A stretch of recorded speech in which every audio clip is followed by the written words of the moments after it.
রাজধানীর মিরপুর 10 নম্বর সিগন্যালে দাঁড়িয়ে আছে যানবাহন, তারপরও 1 মিনিটের মধ্যে অন্তত 40 বার যানবাহনগুলোকে অযথা হর্ন দিতে শোনা গেছে।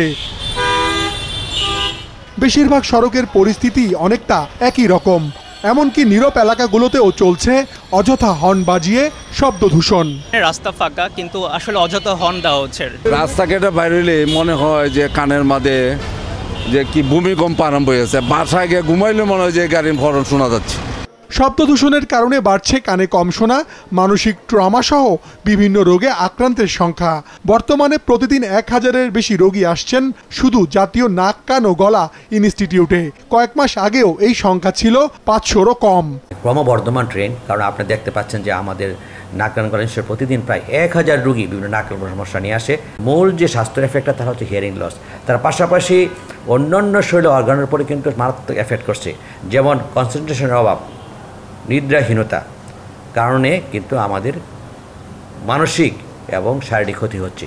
আমরা কোনো কাজে মনোযোগ দিতে পারছি না, মেন্টাল ট্রমা হচ্ছে আমাদের। তার পাশাপাশি আমাদের ব্লাড প্রেশার, আমাদের হার্ট, আমাদের অন্যান্য যে ব্রেনের কার্যক্ষমতাগুলো প্রত্যেকটার উপরে কিন্তু মারাত্মক এফেক্ট আছে আমাদের নয়েজে এবং এই শব্দ দূষণে। ওয়ালটন ফ্রিজ কিনে অনেকের মতো আপনিও হয়ে যেতে পারেন মিলেনিয়াল। সেরা পণ্যের সেরা অফার। রাজধানীর কোনো কোনো যানবাহনে এখনও চলছে নিষিদ্ধ হাইড্রোলিক হর্নের ব্যবহার। এটি মানবদেহে সবচেয়ে বেশি ক্ষতি করছে বলছেন সংশ্লিষ্টরা। প্রতিনিয়তই হাইড্রোলিক হর্নের বিরুদ্ধে আমরা অভিযান চালাচ্ছি, হর্নগুলো খুলে রাখতেছি এবং মামলা দেয়া হচ্ছে তার বিরুদ্ধে।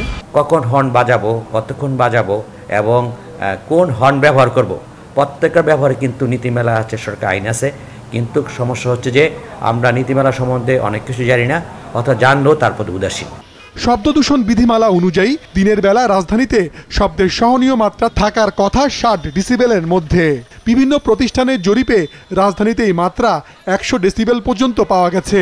পরিসংখ্যান ব্যুরোর হিসেবে দেশে 2.5% মানুষ কানে কম শোনার সমস্যায় ভুগছেন।